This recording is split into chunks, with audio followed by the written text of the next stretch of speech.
Okay, this is Father's Day, so happy Father's Day to all the fathers out there. And just a general FYI, the lectionary didn't give us a great Father's Day passage today, so forgive me in advance because it's a little bit heavy today.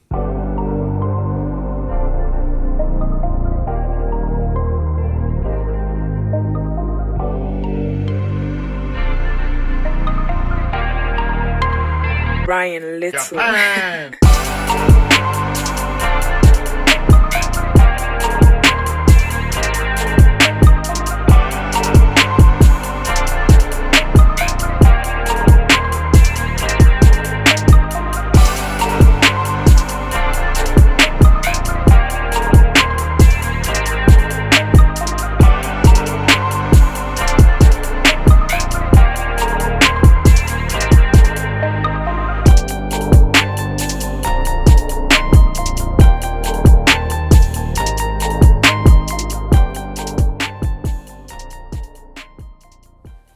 What's up, everyone? Pastor Robbie. I'm back with another Sunday video. Today, I've got a special guest on the video to help with scripture, so stick it out, see who that is. You know, I've been doing these videos for a little while now, and it's fun to do them, but I always have a way better time when there's some input from others. Like the Easter video, so much fun, right?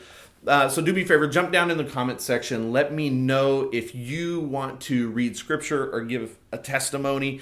Also, since we're doing these on YouTube, give the video a like, hit subscribe. That way you can stay up to date on all the content that I'm pushing out. Last week we had a great conversation about hospitality and how hospitality is a major part of the future of the church.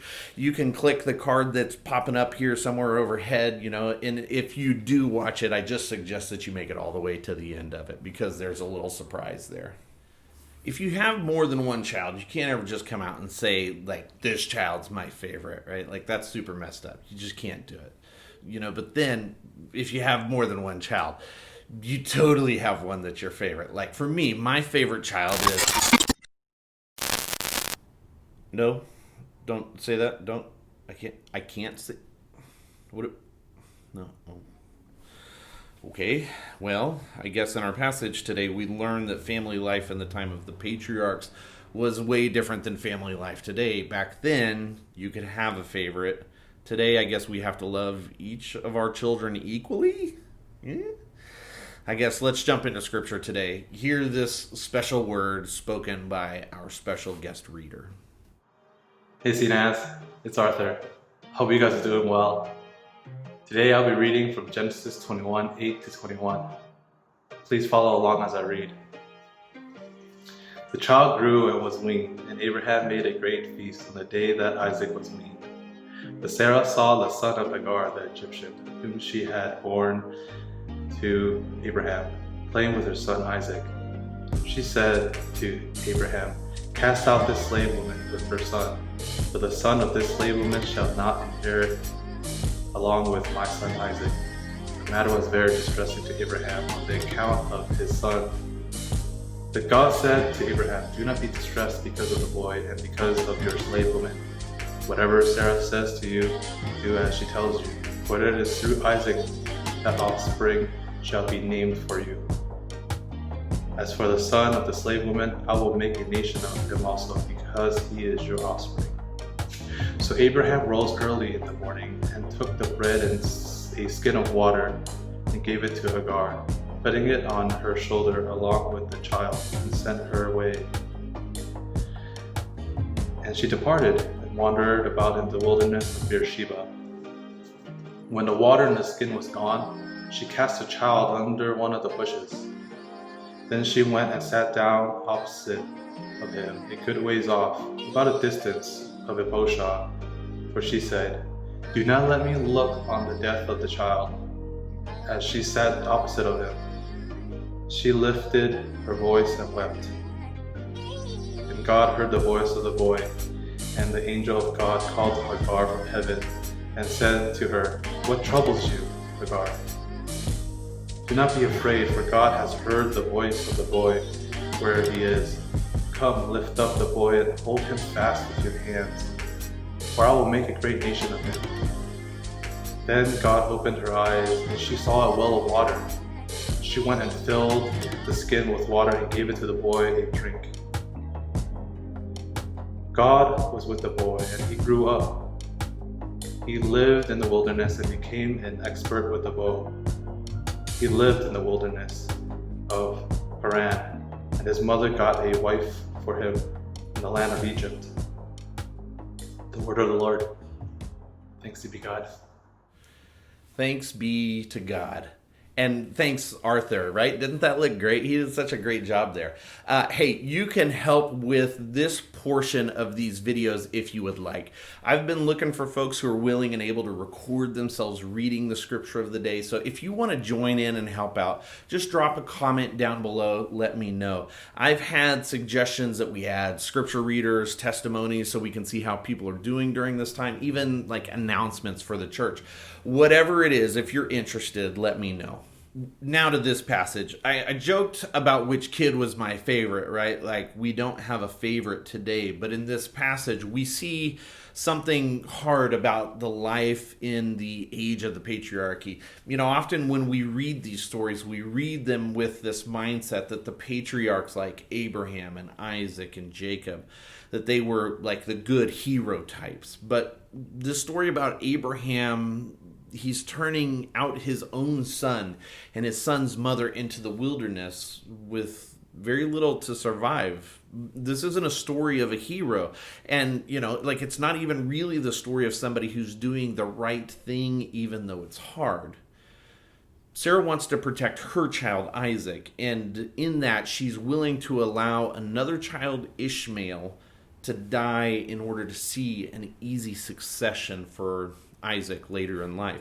It's not even about the promises of the covenant. You know, really it's about generational wealth, power, and authority. And there's really no sense in trying to justify what Sarah and Abraham are willing to do, regardless of how conflicted Abraham might seem. It's not great. But today's examination isn't really about Abraham and Sarah as much as it's about how God dealt with Hagar and Ishmael. Abraham sends his son and his son's mother away. He gives them bread and a skin of water.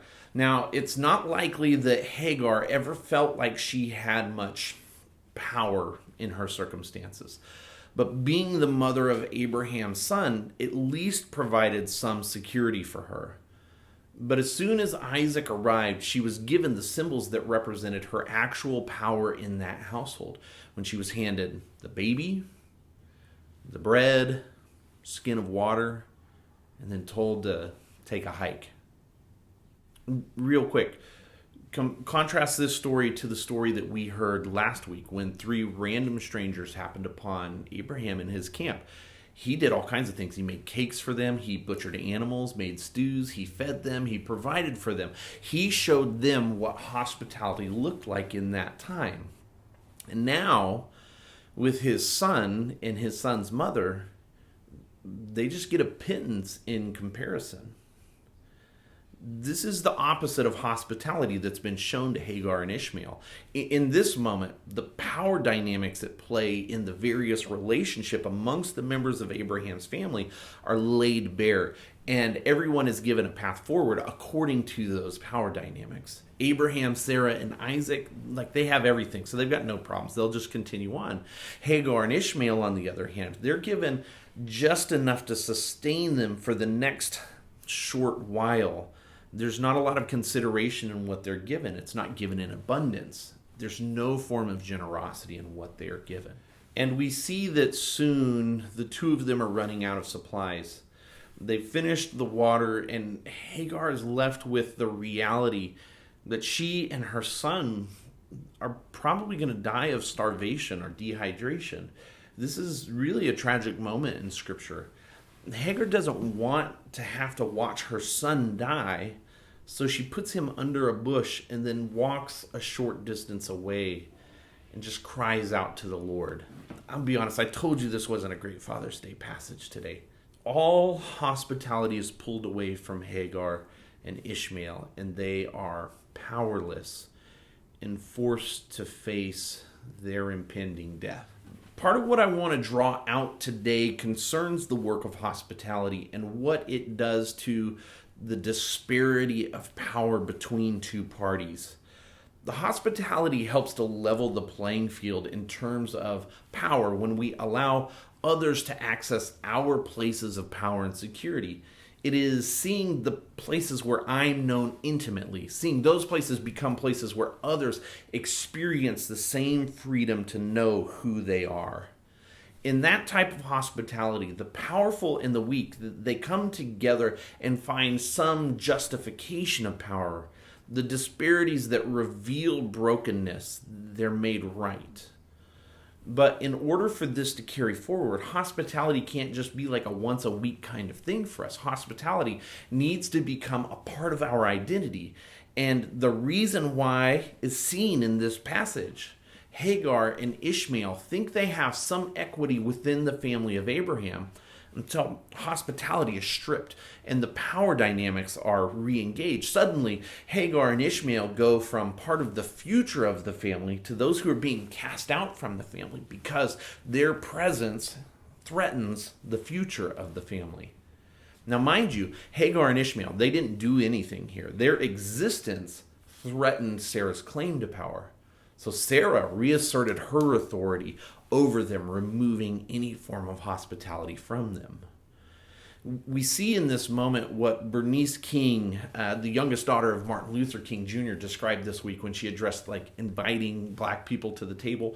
That statement, in this time especially, it sounds good, something like we need to do, and it has been uttered maybe thousands of times in the past week. But that statement implies ownership of that table and control over who is allowed to be at that table, who's invited. Hagar and Ishmael never really experienced the true hospitality of Sarah and Abraham. They were only ever protected from their authority for a time. But eventually that time ran out for them. So we see Hagar in the wilderness. All hope is gone. She's put her son under the bush so she doesn't have to witness him starving to death. And she weeps. And then God hears the cry of his people. And we're not used to thinking of Hagar and Ishmael as the people of God. And yet Scripture tells us God responds. Scripture tells us that God responds to the cries of the boy, and yet Scripture never really records the boy crying out, only Hagar. So God hears their cries, and God responds. And the response of the Lord is that Ishmael will grow to be a great nation. Sound familiar? The need of Hagar and Ishmael was sustenance in that moment, and a well appeared. The concern of the mother centered around the lack of power in a world that required power for protection. And God watches over them. God gives them what Abraham and Sarah never really gave them. God gave them hospitality. And not just momentarily or as long as it was advantageous for God. They became a part of God's covenant. Hagar and Ishmael shared in God's power. This is a hard word for us because we tend to vilify Ishmael for being the branch out of Abraham's family tree that led to Islam. And yet, we witness that God provided for Hagar and Ishmael in ways that Abraham and Sarah did not. And today, in this time of unrest, this time of pruning, this time through which we are learning to listen to the Lord speak, we see in our passage today the Lord providing shelter and sustenance to one of the people that we presume to be the enemy of the people of God. And in that provision, that presumed enemy has hope for his future. In some ways, this is a hard one for us to process, but when we look at the ways that hospitality can free us from our hunger for power, maybe it's not such a hard word. Sarah feared the loss of power for her son, and so she sentenced another person to die as she removed hospitality from him. In the face of death, though, the Lord took those who had no power and allowed them to share in his power sustaining their lives. The call to radical hospitality remains, especially in this time of dramatic change.